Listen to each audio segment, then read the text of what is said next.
Welcome to those of you who are joining us today.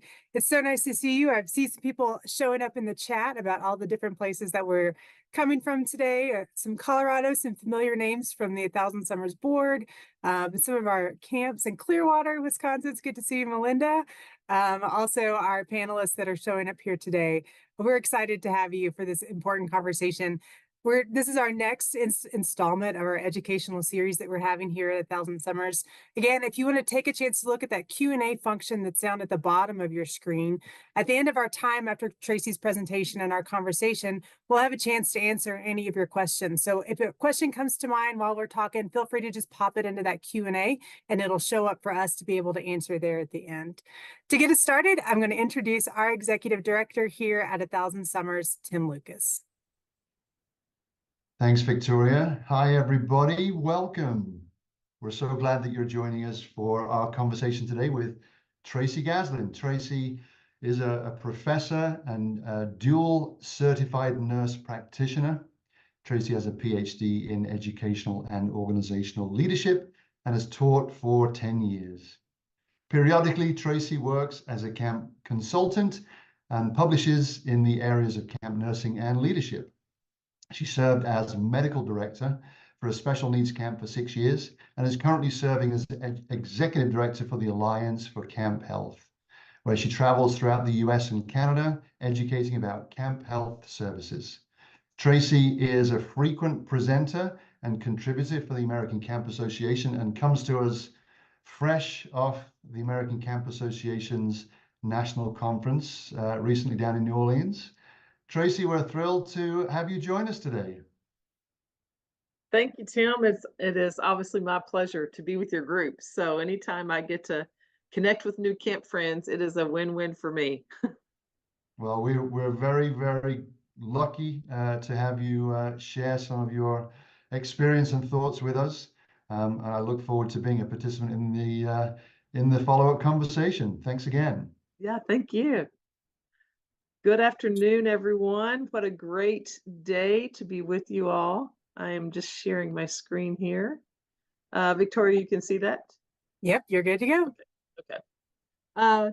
It's a great day to kind of come together, spend a few minutes together, and I just want to again thank you for your time. We know time is a critical element these days for all of us, and being able to carve out time to really learn and grow together is always such important work. And I'll be the first to say sometimes that learning gets put on the back burner for all the other things we're trying to get done. So thank you for spending a few minutes with us today. The topic, I took a little liberty to kind of fine tune the topic, and Victoria and Tim were kind enough to let me play around in my space and what's really percolating in my head. So I really wanted to spend a little bit of time today talking about nature, play, and well-being. Because for most of us and I saw in the chat, people talking about being camp lovers. And I'm saying, if you're not a camp lover, you need to get out of our webinar, right? You need to just go. But yeah, we're so glad to have people who have a passion for camp, who get the essence of that magic of camp. And right now, the Alliance for Camp Health, we're really doing a lot of work, trying to work to define that word magic. What does that really mean? Because we talk about the magic of Camp Health, and we get to be in nature, and we get to go play with people, and we get to have new connections. And so what does that really mean when we talk about the magic of camp? So we're excited to kind of share some new ideas with you, share some good long-standing foundational information with you. But before we get started, I kind of want to just do a couple poll questions and kind of see what you guys think. So let's, if you don't mind, if you'll put up the first poll question, and you guys can have a chance to just respond when you're ready. We'll kind of see what everybody thinks. This is kind of a harder question. We got an easier one for poll question 2. And you're not graded on this, right? If we don't You're not graded. We don't get kicked out if we get it wrong. But you might not be a lover of camp anymore. But no. Oh, there you go.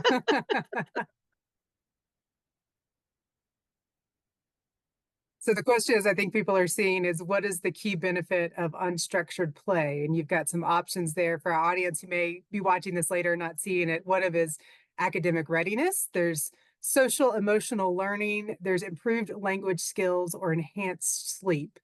And I think we've got a pretty good consensus coming in right now on that. Can you see those?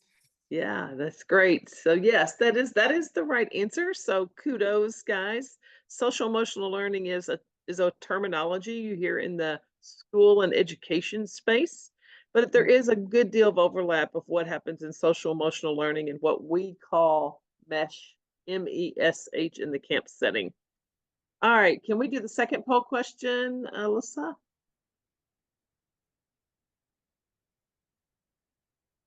Oh, do I need to say stop sharing? Is that my job? I'm trying, one moment. Okay, no worries, no worries. You're cool. There we go. I'm still seeing the first question. Oh, there we There it go. is. There's question 2. Question 2, how many hours per week are children currently spending in the outdoors? I know we all say not enough. So, Right. So we got some options broken down: 4 to 6 hours, 3 to 4, a little bit more than 2, a little more than 1. So see, we're getting some split answers on this one. So we're not fully, we don't have a consensus yet. We'll see. yeah. All right. I think we've got 100% answered in. So what do you think with those answers there? The right answer from the literature is less than 2 hours per week. So if you think back maybe to your childhood and what you did as a child, most of us would say we spent a lot of hours outdoors. If nothing else, our parents or guardians kicked us outdoors and said, go get some sunshine and work off all that energy you have. But our Right. children today, and culture's different, spaces are different, just family structures are different, meaning our children are spending less and less time in nature. So thanks Right. for I have to say, participating. when I read Yeah. that, I thought you said how many hours per day, but you Per mean week. week. So less than 2 hours per week, week. children are spending outside. Wow. Right. And we've even curtailed recess at school in many cases. Kids are not getting that much recess anymore. And we do know that that is a valuable educational learning experience, helping kids learn to collaborate and communicate and figure out problems. It's just all this SEL mesh work that we're so invested in the camp setting. All right, I'm going to hit stop sharing. I think we are. Here, I'm Yep. just going to close that. How about that? All right, so I want to spend some time kind of sharing new pieces, but also doing a little reminding. So I appreciate your willingness to walk through this with me. Let me do this. There we go. So just so you know, the Alliance for Camp Health, our real focus is the service of 3 real distinct communities. Our logo is that heart shape where these 3 communities of people come together: directors and administrators of camps, behavioral health specialists, and of course, nurses and healthcare providers. Those 3 entities play a profound role in a collaborative way to really build and serve youth in a huge variety of settings. We often say the beauty of camp is that we're so diverse, and the difficulty of camp is we're so diverse. Yeah. So when I talk to people and I say, what is camp? How do you define camp? What we know is that we really can't define it. We can't define it by the location. So you think about all the different places that camp happens. We can't define it by the population served.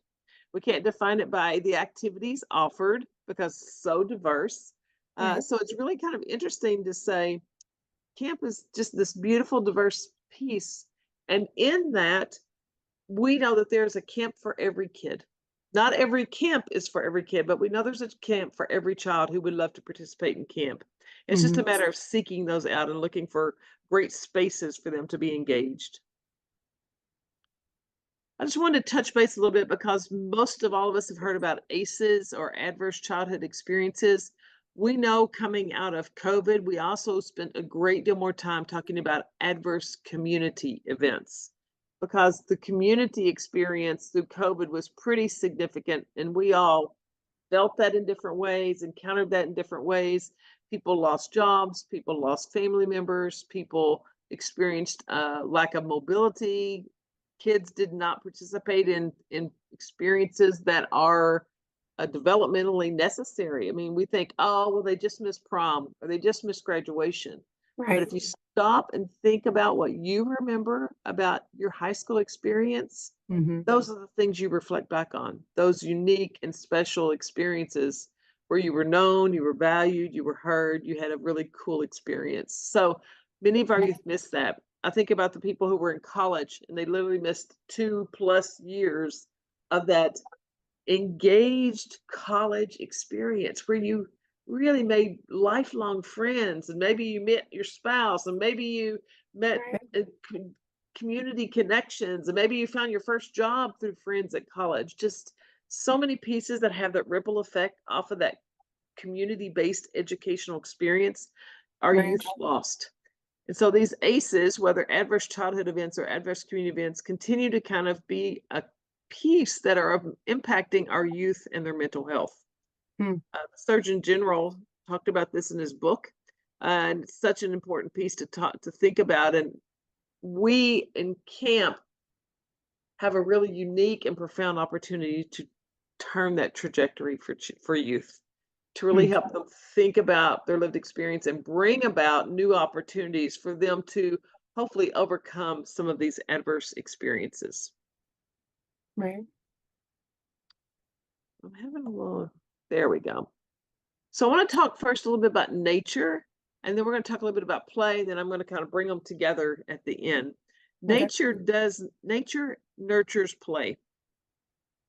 There's lots of research happening right now around the impact of nature on our well-being. Hmm. We take people out into the forest or to the woods or to the park or to wherever there's green spaces. It dramatically changes the neuronal connectivity of the brain. It Right. changes the neurotransmitters that are shared in the brain. It changes our oxygenation status because they think there are particles in nature that actually produce natural killer cells, which bolster our immune system. Huh. We know there's lots of physiologic, I'm a nurse, so you got to hang with me Right. on the Right. nursing part. Yeah. Yeah. There's lots of physiological things that nature does for us that we really haven't even chipped at the iceberg about what that looks like. But we know Right. getting people out in nature does magnificent things. It has significant impact on well-being. And so therefore, whether it's recess and kids get out at school, or we have immersion experiences for youth in the summer, or in any capacity that the family structure gets out of camp and gets out into nature, Mhm. it changes everything. Everything gets Yeah. more calm and peaceful. You rarely see screaming, irate people hiking through the woods, right? When That's a you're good thinking point. about Yeah. it, you Right. don't see that kind of, because people are finding some peace and tranquility and Right. appreciating the quiet of the experience. And when you take youth out and you say, tell me 5 things you hear, Mm. you're stimulating their sense. Tell me 5 things you smell. Tell me 5 things you see that maybe you haven't seen before. Or sending them out just to do little activities or projects so that they learn to work together as a team, and they learn how to communicate, and they learn leadership skills. I mean, I'm just so impacted. The new book called The Nature Fix, and I have a copy of it at the end of the presentation, is Mhm. such a great read. So if you're invested in nature and the benefit for health, it is an absolutely profound read and such valuable information as we serve youth in the context of nature. Right. Most of our mission statements say something like connecting kids to one another, connecting kids to nature. Right. Right. We're in there. None of our mission statements about camp say everybody's going to climb to the top of the climbing wall. No, it doesn't. Or Right. everybody's going to do this particular activity. It doesn't say that, because the activity is the tool. It's not the goal. Okay. And sometimes we get quite distracted by the beautiful tools, high level, really elaborate tools. That's great if you have elaborate, wonderful tools. Right. But some people have fingernail polish and board games and tie-dye, and those Right. kids still have a great experience. In Yes. 2021, when camps were starting to come back after COVID, Mhm. many of them had, I don't want to say dumbed down, but they weren't doing their normal activities. They were doing Right. very simple activities that they knew they could clean and take Mhm. care of and manage. Right. And the research we did at the end of that summer showed that profoundly kids had a more thoughtful and engaging camp experience because there was less structure, there was more nature, there was more outdoors. Because remember, we told you, go outdoors, Right. be Be in the outside. nature, Yeah. Yeah. don't be Yeah. inside. And the kids said, I met new friends. I made a new Wow. best friend. I had a time to sit and communicate with one another. So Right. I bring about nature because nature is such a powerful influence on what we do. Right. This is how we kind of look at our youth, and our model of care at Alliance for Camp Health is really about well-being. It does Mm. go well beyond mental health or physical health. If I say the word health, you as an individual typically think physical health. Is Right. it physical health? What we know though is that all of us have these multiple aspects of wellness that we are always attending to every day. Yes, we're attending to physical health. Are we eating healthy? Are we exercising? But how are we doing in our mental health space or our social health space? Are we connecting with others? Are we communicating well? The environmental space is that nature component that all of us need some environmental influence in our life, a space that creates nurturing and restoration and figuring out where we sit in the context of the bigger world. Nature does that pretty coolly, really powerful stuff. The spiritual Mhm. component. We are spiritual beings, and that doesn't mean we're all religious, but we all have a Right. spirit. And I've had this conversation with many people because I talk about, I know what's going on in your pancreas as the nurse. I know what's going on in your liver as the Right. nurse. I can tell Uh-huh. you what's going on in your heart and in your head. But when you have those tears or when you have those moments of sheer joy and excitement, where does Right. that come from? It's coming Mhm. from somewhere. Well, that's coming from your spirit. And we all have spirit, right? Because if not, we would have no emotion. So Right. that is generated, and we all need to tend to that spiritual health as well. And then, of Right. course, emotional, how we're feeling emotionally. Nature and play have profound effects on all of these. And the last thing I will say about well being here is we are never in a perfect state of well being. We're always Mm. working on some aspect. So you may have got up this morning and thought, I feel great. My mind is clear. I got good rest. I'm eating well. I took my walk in nature. And then somebody called you on the phone and was rude or angry to you. And Right. immediately now you're working on some form of social health or emotional health that person impacted you in a way that now that's on the forefront of your mind. That's your biggest distraction. You're thinking, that was not that phone call Right. made me upset or whatever it was. But yeah, we're always working on our state of well-being, and it's just always an evolving, moving, fluid kind of experience. Mm. I mentioned this a minute ago, but I just wanted to kind of reinforce what nature does for us. And if you say, hey, Tracy, I really want to be healthy, I'm going to eat well, I'm going to exercise well, I would add to that, then get your feet out into nature, get your Mm. body into nature, and look what it does for us. Heart rate, muscle tension, cognitive function, how this lovely thing on our shoulders works.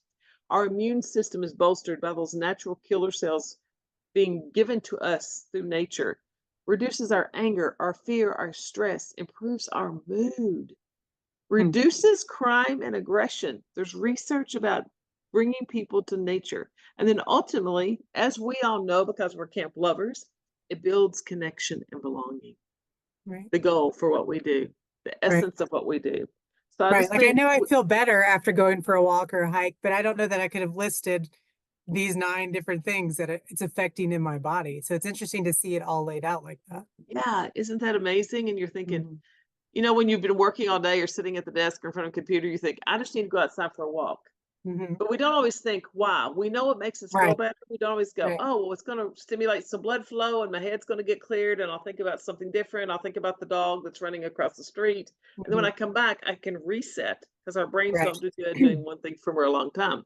Right. But yeah, and then you feel better. Just like, okay, Right. now I'm recentered. I can jump back into whatever I'm supposed to And be doing. I think that's a skill that like I've learned as an adult, but it's not a skill that like I've even necessarily taught my own kids to have that kind of reset outside for them. So it's really interesting to think about how camp provides it for kids, but also how we can provide it for the youth and the other people in our lives. We, even for those who live in urban settings, we talk about how it can reduce crime and aggression Hmm. and how if you can get kids outside playing, experiencing community, connecting with others that are different than us, it's Right. amazing what can happen. But we got to get ourselves out of our homes. We got to get ourselves out and exposed and in place with other people for these beautiful things to happen. Right. Whoops, sorry about that. Whoops, let me go back. I kept it slides. there is a concept now around about nature, about forest bathing, which really is like the poetic Right. way of saying walking in the woods. Right. This is what I was telling you a while ago about how the natural killer cells are elevated, which is part of our immune system and fights tumors, it fights infection. Hmm. And just being in this nature ecosystem. When we think about an ecosystem, it's like the Webster Dictionary calls it a bubble of life. I think that's pretty Huh. cool. An That's really ecosystem neat. is a bubble of life in that even the dead trees have a purpose in feeding the moss, and the moss Right. gives off certain gases which help something else, and those ferns then give off a different element that supports the dirt and gives elements to the soil that feed other things. And like this ecosystem is this bubble of life where we are supporting one another, right? And I think it's a beautiful analogy for camp. Camp is an ecosystem. It's a relational ecosystem of how we're feeding into one another and supporting one another and loving one another in ways that help us improve our immunity, improve our Right. cognition, feel better about who we are as individuals. So Yeah. I love this kind of concept, and this information is also in like the forest book that I'll share at the end. Okay. If you haven't read any of Richard Lou's work, he's done a lot of work about the outdoors, and his book is called Last Child in the Woods. His work came out in the 90s, so it's been out a while, but it's still so pertinent to what we do today. Hmm. And if you take your campers or people out and give them a magnifying glass, all you have to say is, go find the smallest thing you can find in the woods with your magnifying glass. No other instruction, let them go, right? Yeah. And they go and they get to inspect and they get to talk about it and they get to be oohed and awed by the little ants. And my ant is smaller than yours. And that is immersive, beautiful learning. And Hmm. it's hard to explain that to people sometimes because our society has become very intent on the testing and testing performance and academic rigor. And I'm not saying that's not important, but the immersive outdoor experience holds so much weight in that experience, in that opportunity to develop those skills as well. So Right. Richard Louv has done great work, and so I just like to reinforce like what he's doing is still pertinent to today. Here's some of the things that have been shared in his text, right? It's a good thing to learn more about nature in order to share knowledge with children. It's even better if the adult and child learn about nature together. Time in nature is not leisure time, it's an essential investment in our children's health.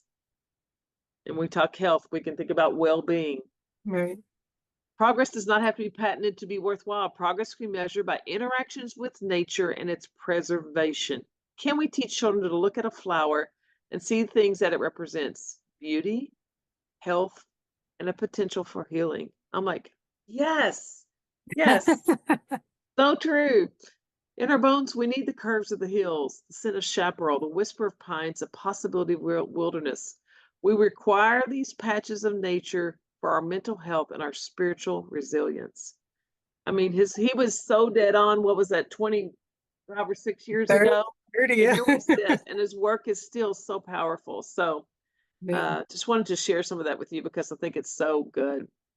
Let's Yeah. talk a little bit about play. Okay.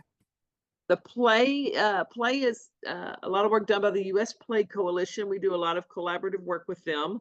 And then the National Institute for Play. So those two organizations really spend all of their time, all of their nonprofit time talking about play. Now your first response is play, Tracy. Like, seriously, what's the deal? But sometimes play can become a little too much, overly structured. Hmm. And we're going Oh, to talk yeah. about that difference a little bit. But play is something we do for its own sake. It's voluntary, it's pleasurable, it's engaging. Hmm. The act itself is more important than the outcome, and that's the critical piece to play. If there has to be an outcome for play, kind of like an outcome on a test or an outcome on a Right. report, then it probably is not serving its purpose as much as just the act itself, giving kids the opportunity to say, why don't we try this? Or if you sit Right. here, I'll sit there. And what if we Right. hold hands when we do this activity? It doesn't Right. matter, but they need those moments in time to do that kind of learning and engaging. Right now, many of our children are in this digital category over on the right.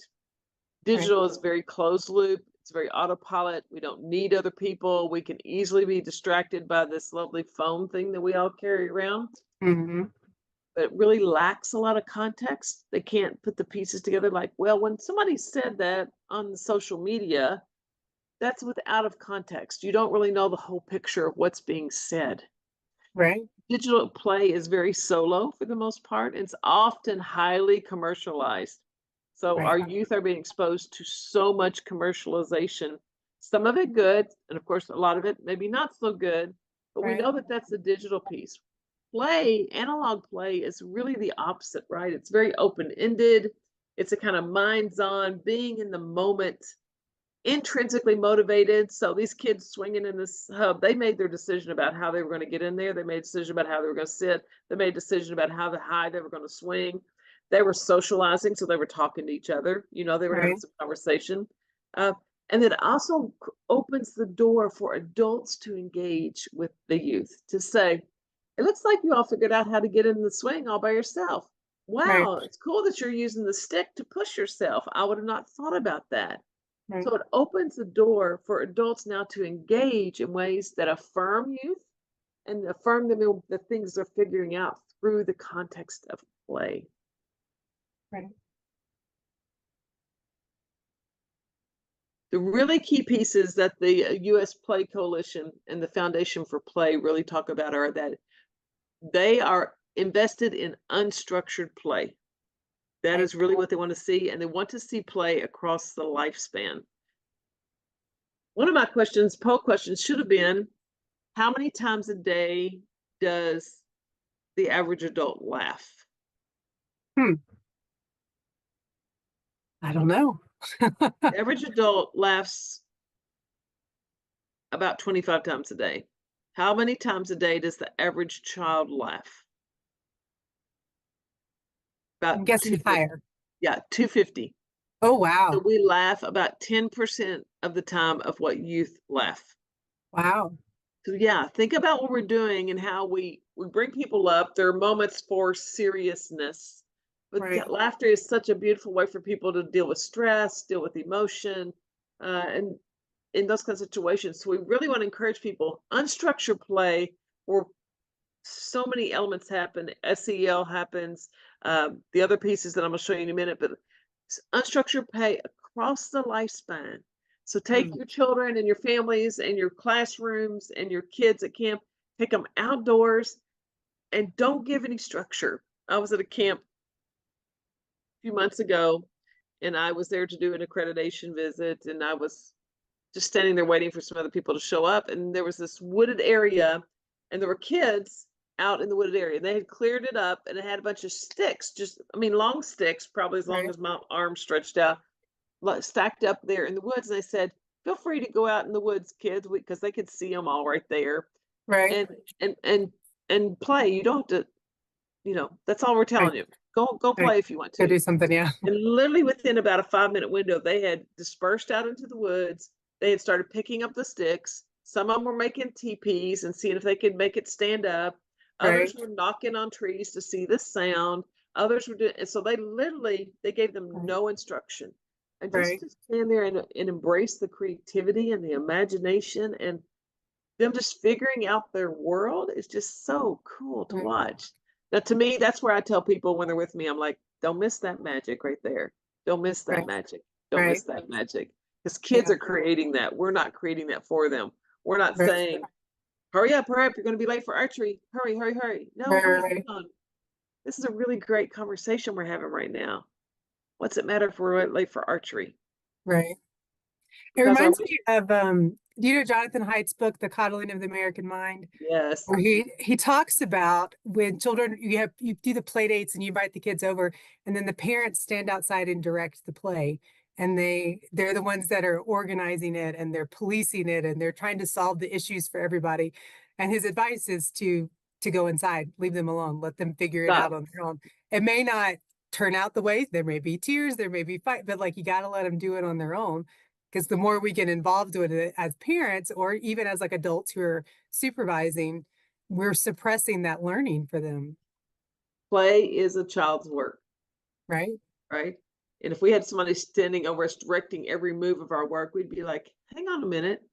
What you're saying to me is I'm not capable and I'm not worthy. Right. So when we do that to our youth and we don't let them have some say or voice in the process, even if it's unstructured free play, we're not saying run wild and get lost in the woods. Right. There's Right. coordination around that, but not Right. so much structure that it's directed at every moment. None of us want that. None of us want that in our life. And if we don't teach our youth how to self-direct, how to decide, I wonder what it's like to climb up into this tree house and see what I can see through the binoculars. Don't tell them what to do. Don't tell them how to do it. And Right. and yeah, they will develop their own skill set and their own passion for certain things. And yeah, oh my goodness. I can tell I can talk about this a long time because Right. I think it's so important. Right. Just another revisiting about, I talked to you about nature and the impact on our physiologic function. Same Right. for play, right? Play is important, and laughter is important for all different parts of our brain. Our visual puns respond to certain things. Our hippocampus responds to nonsense humor. Our ventrals respond in different ways. So I like to remind people that humor, laughter, shared jokes or funny things you watch or things you read in a book, the humor is really such a really important part of the brain function, the blood flow, and everything that happens in the involvement of our neurologic system. Right. So just again, why play, right? Play is a child's work. Play is a child's work. They need to learn how to do these things. We know that it changes us at the molecular level. The smallest thing on Earth is called an atom. Remember that in 7th grade science class? Right. Right. Protons, neurons, electrons, right?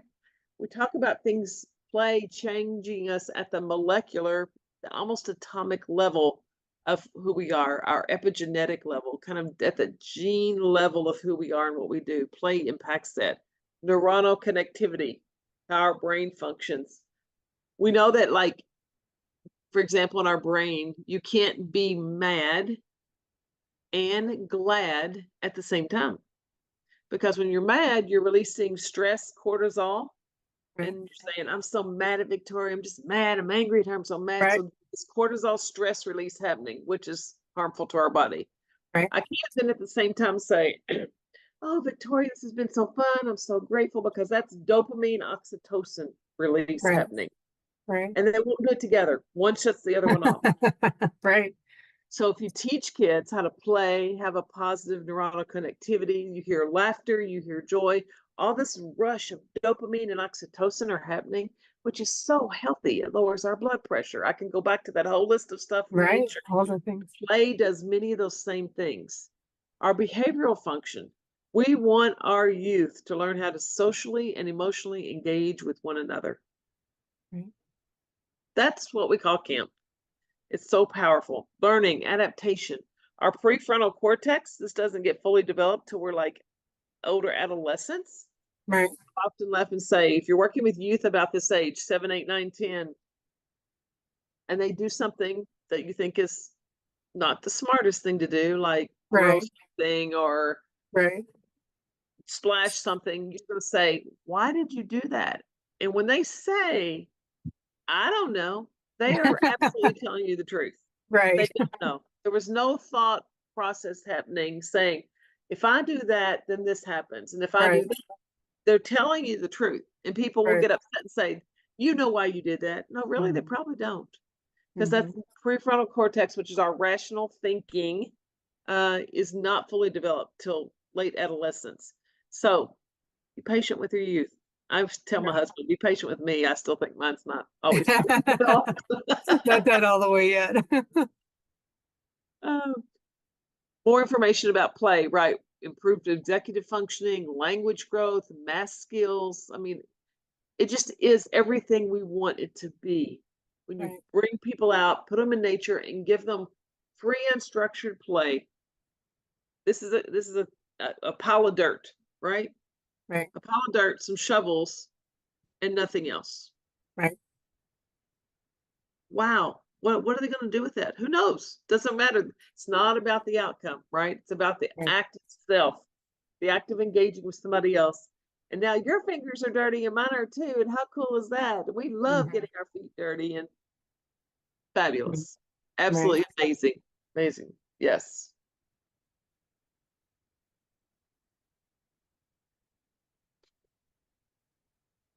When we become adults, these are the top 10 soft skills that every employer wants their employee to have. Right. If you hire somebody and they have all these skills, you're going to think you won the lottery. Right.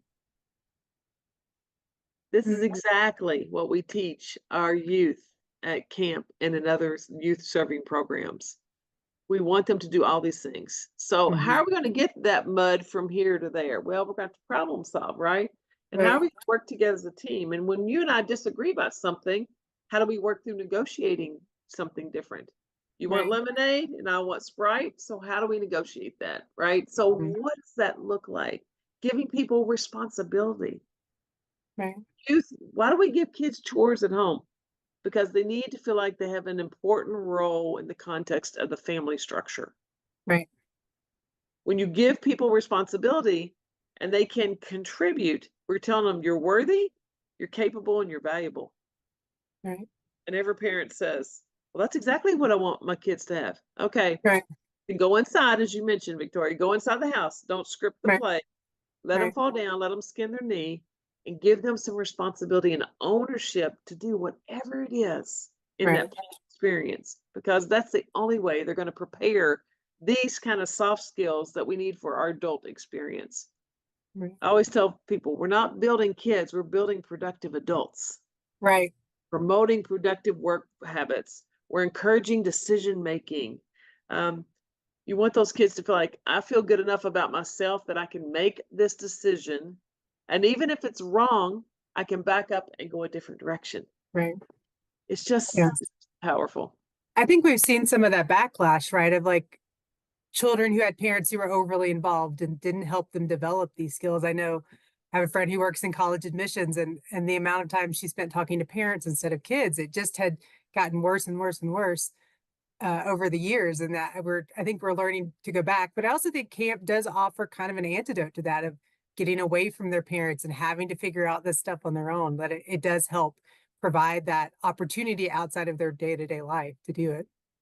And it's not a harm-free environment, but it's a safe environment. Right. We want you to fall down, because until you fall down, you don't know how to get back up. Right. We want you to stumble and be challenged. We call that the gift of struggle. We Right. want to give kids the gift of struggle. And people Right. say, what do you mean? I mean, like, why do you play games? Because it's a challenge. You're learning Right. something new. It's different. It's Yeah. difficult. You haven't figured it all out. Right. Once you figured it all out, it becomes comfortable and you're not learning and growing anymore. So Right. each and every one of us is always looking in different ways for the next challenge, the Yeah. next hurdle. I know some days we all say, if we could just have a week where there were One no less. hurdles, All right. but every week, if you had every week with no hurdles, you would be like, Yeah. what am I contributing? What Right. am I helping move forward? What am I helping to accomplish? Accomplishment requires that there is something to accomplish, to Right. overcome, to persevere. It's one of the reasons here at 1,000 Summers that we specifically work with camps who do a long program. So it's usually about a 4-week program, because it gives the chance for kids to come into camp and to fail in week 1 and then try harder. And by the end of that 4 weeks at camp, they figured out how to water ski, or they were able to do the longer hike, or they were able to do the mountain bike trail that they wanted to do, or figure out the sailing. Like, working with those longer programs gives them the opportunity to fail, like you said, in a safe place, and get to try Yes, again and again, and it come back year after year. That's another element that we introduce at 1,000 Summers, of giving a kid a scholarship for their lifespan of camp, so that they can come back and build on those chances to succeed and get it right. that's what camp does well. Safe to Right. fail is many of those environments, right? It's safe to fail here because Right. it's all about the act of trying, Right. not the outcome. It really doesn't matter if you get to the top of the climbing wall, or you do the giant swing, or you get on a horse. It's the act of trying. It's the act of being in Right. the moment and just giving it effort. Yeah. This is just some additional outcomes around unstructured play, imagination, creativity, healing, wow, Mhm. we tend to play, and the research shows us that kids tend to play and act out in certain ways, if you will, things they need to do to heal. So Hmm. if they've had a lot of loss in their life, or if they've had a lot of struggle, those that lived experience is what they act out, which is kind of an internal debriefing. They're kind of walking themselves through the experience in a safe space like Right. camp to kind of say, okay, I can let go of that now. When we go through something traumatic or difficult, we all need to debrief that. We all need to either talk about it with someone that we trust, that will listen to us, that will keep our information safe. And Mhm. camp provides that many times, even if it's an internal debriefing where the kid's allowed to now play with rocks or get in the dirt and think about things, and now they're able to put that to rest. Right. Just so amazing to watch the outcomes, as you all will know, over 4 weeks of how kids leave so differently many times. Right. Right. Yes. So I'll just say if you put play and you put nature together, you have this mega of wonderful sense of place of well-being, and that Mhm. it promotes resilience and hope, two of the skills that we all lean into. Resilience, we often hear it called the ability to get back up. I would challenge you on that and say resilience is the ability to navigate your life with truth and integrity. If Hmm. I fall down and I get back up at the expense of Victoria and I have to step on Victoria to get back up, that is not resilience, Right. right? So resilience is being able to navigate your life with truth and integrity. Yes, there can be times you got to get back up, but not at the expense of someone else. Hmm. Hope is always forward thinking. So hope is sometimes classified in this category of emotions like sadness and joy. Hope is not an emotion. Hope is a forward thinking intentionality to how you live your life. Hope says, and this is what youth tell us, hope says, I think the future can be brighter than the past, and I have a role in making it so. Right. I think the future can be brighter than the past, and I have a role in making it so. So when you hear kids say, I hope we get to go swimming tomorrow, or I hope I get to hang out with my friends tomorrow. That's a win-win for you. And I hope every camp, when they hear that word, can put a big check mark to say, one, that kid's good, that kid's great. Hope Yeah. is one of the best indicators for kids against self-harm and suicide. Hmm. So when your kids using hope language, thinking about the future, setting goals, aiming for that, talking about what that's going to look like, the risk of those kids having suicide or self-harm are dramatically smaller than Hmm. anybody else. So Right. we talk about hope and how to build hope and how to use hope skills in the camp experience because it can be measured, it can be used, it can be taught. And so Right. that's a really important piece to what we can do to help our staff, help our youth navigate these experiences. I'm going to go here. So I just want you to think about a few steps, right? And I've kind of mentioned these all along. Consider integrating outdoor experiences. Wherever you are, whatever you're doing, take your staff in your office, if you're working in a building, and say, we're going to go outside for 5 minutes, and we're just going to stand and do some deep breathing, look up at the trees, because we're all getting these little cricks in our neck when we Right. listen to our phone too much. We're going to look up at the trees. We're going to take some deep breaths. We're going to recenter, and then we're going to come back in. Yeah. If you do that with kids, that will be the one thing they'll remember from the school day. You do Right. that with kids, that's the thing they're going to remember if they've been indoors and cooped up. Mhm. Getting kids outdoors is powerful. We ask you to think about using partnering language versus programming. So we say, here's our camp program. Here's what you're going to do, A, B, C, D, F. Right. Why don't we think about how can we partner with you for our program? What are those things that you guys are interested in doing? It may be a little harder to have a structured schedule, but you've heard me Mhm. say already how valuable we're thinking about unstructured, not uncoordinated, not chaotic. Right. Right. Counselors are still present, people are still Right. present. We're still saying, here's some woods. Go forth and play for a little while and we'll reconvene and kind of move forward from here. But unstructured opportunities where the girls can paint fingernails or where people can make bead bracelets or where they can just hang outside at the picnic table is just as important as making it to archery or Right. participating in some activity that they're not super excited about or hanging outside the pool because they didn't want to swim. Think about other ways to partner with kids so that they get the opportunity to really sit in that unstructured space. And then Right. if we're teaching anybody anything about camp, make it about conversations and relationships. Hmm. your camp does not have a mission statement, I encourage you to make sure you write one, think about one. It will typically be around relationships, connectivity, belonging, nature, because that's what we do in this camp space for the most part. I know 1,000 Summers does a lot of hiking and trailing, and that's huge, right? And I Right. just think if we were to measure the youth and their blood pressure and their heart rates and their stress levels before they went out and remeasured it when they come back, I think you would Right. see significant difference. And Right. the joy expression on their face when they come back, significant difference. Yeah, Because we these get a lot of photos from camp, and you can just see the physical differences in kids from day 1 to day 30. Like, they look different. absolutely do. Yeah. So I will say we can't change anybody by ourselves, right? And so I always say start with I can, because I can take small steps and make small changes in what I do. I can embrace hope. I can teach hope. I can encourage hope. I can make peace, value others, and most importantly, be curious and play. Don't be the person who stands on the sidelines because you're missing out. If you're not afraid to get out there and blow some bubbles like this guy is, or do some face painting, or just experience the joy, you're missing out. Right. That's why I love kids. Kids are very present focused. As adults, we're thinking about what we screwed up yesterday and we're thinking about what we have to accomplish tomorrow. But when you get Mhm. in a space with youth, all they're thinking about is today, right now, what's happening here. And so we say we go to camp and the gate closes, we're like, we're going to be present in the moment.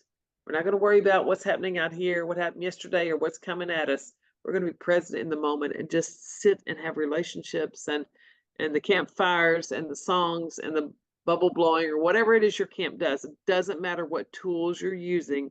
It Right. matters that you're engaging and feeling like youth are really being heard and being part of that process. So Mm. double your impact is what I say. Unstructured play in a natural setting. Look at these kids, and who knows what they were making with the sticks and the lemons and the who knows. Who It doesn't knows? matter. Outcome does not matter, right? Right. Yeah. So I'll stop there. Because typically I just ask some questions of people and we can talk Yeah. about these, but I also just want to make sure you all have access to let me go to these books real quick because I want to show you. These are the books I Yes. put out. So before you talk about the books, just remind people that we do have that Q&A option down at the bottom. If you have a question you want to ask Tracy, you can just pop it down there in the Q&A section or stick it in the chat, and then we can get to them. But I'll let Tracy talk about your resources that you talked from today. These are great. The Nature Fix, if you've not read it by Florence Williams, just a really great book. If you're a nature person and you love the outdoors, they really put into context all the benefits and the health and wellness and how it makes us happier and healthier. This is Richard Lou's book. It's a great text, older, but still, of course, holding such valuable influence in what we do today.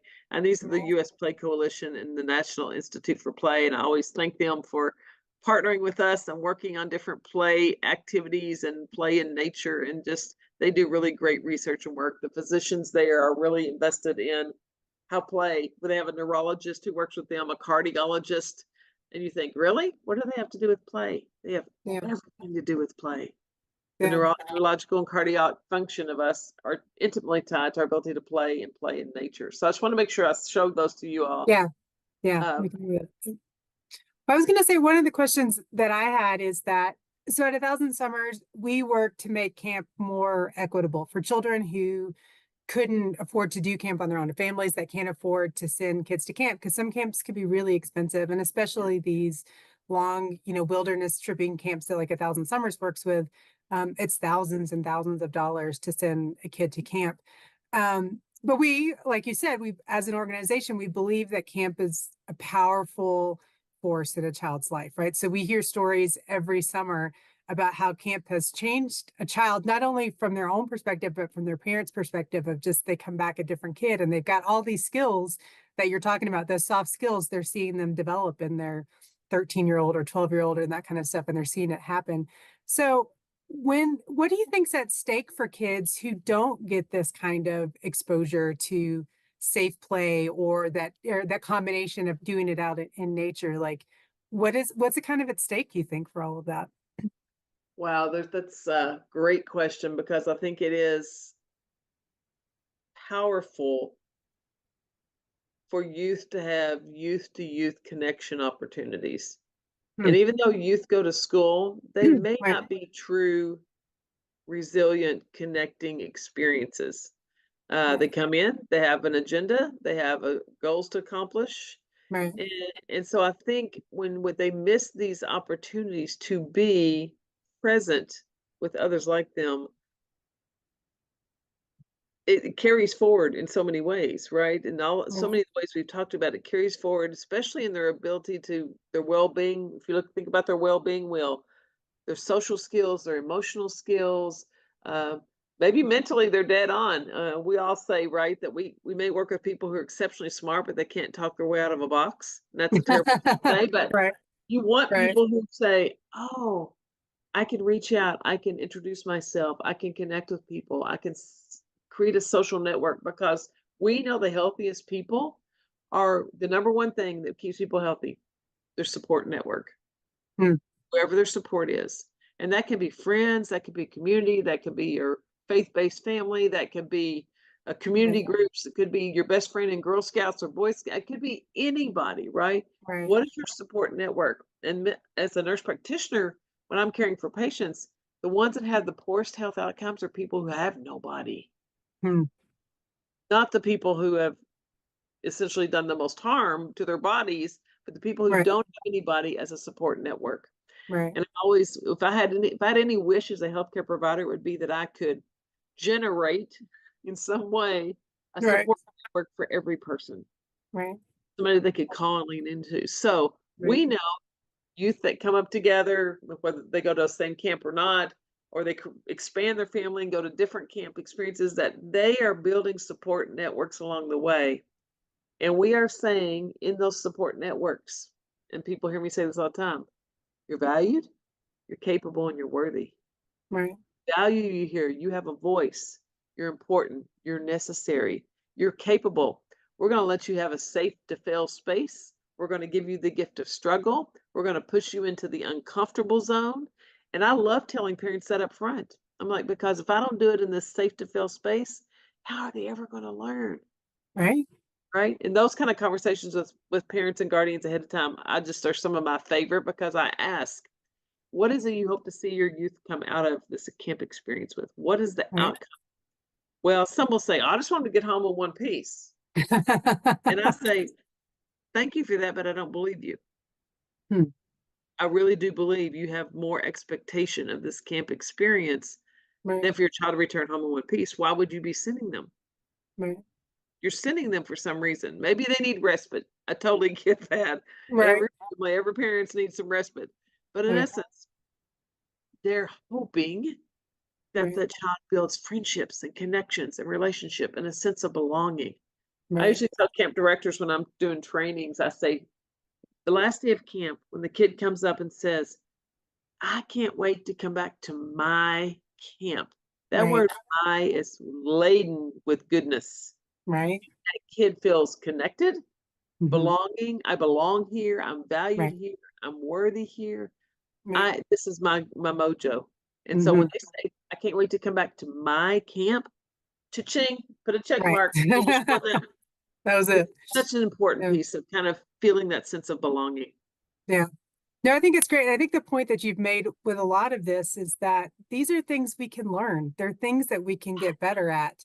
That even what you mentioned earlier, that we can teach kids to have hope. Like, I think that's something that we forget as we get older and adults and that kind of stuff, and we feel we're more solidified that we're not as malleable. But the kids are just open to all of these skills of being able to learn them. And so I think these And they're ready to environments, saturate. They're still in the right, sponge phase, right? right, If you're feeding them goodness, good right, food, good vibes, good affirmation, good sleep, good right. nature, we could just go on. We could put good in all. Yeah, yeah, yeah. They Right, need that because we know so much of our youth have experienced trauma and right, adversity and difficulty and struggle and lack of support. right, That, wow, if you don't have a single activity at your camp, but you have a place to gather youth, it's going to be a powerful experience. right. Yeah.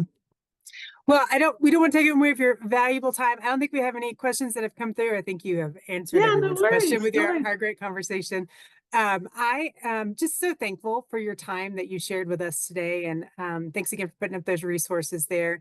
Yeah. at 1,000 Summers. If you're interested in supporting some of these programs and the camps that we talked about today, you can always go to our website, which is www.1000summers.org /support/donate. The link is in the chat there as well. And I'm going to let Tim come back on screen and let him say goodbye as well. Thank you so much, Tracy. Yeah, sure. Thanks, Victoria. Thank you, Tracy. Thank you, Victoria. It was a terrific conversation. As I was listening to that, I was reminded that the kids that get invited into the 1,000 Summers program so often report an increased affinity for nature. And that makes a ton of sense because these camps give them the chance to get out into nature and get engaged in all kinds of different activities.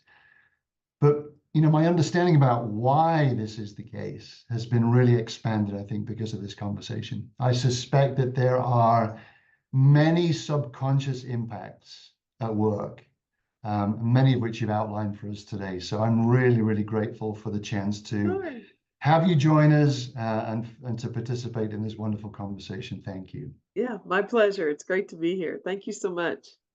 And thank you to everyone who's joined us today. We're so glad that you did.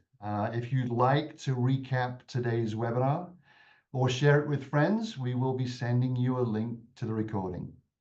If you haven't signed up to receive our newsletters and you'd like to do so, you can find a link to register at the top of any of the pages on our website. And of course, we encourage you to do that. That's 1000summers.org. Thank you, and I wish you all a wonderful rest of the day.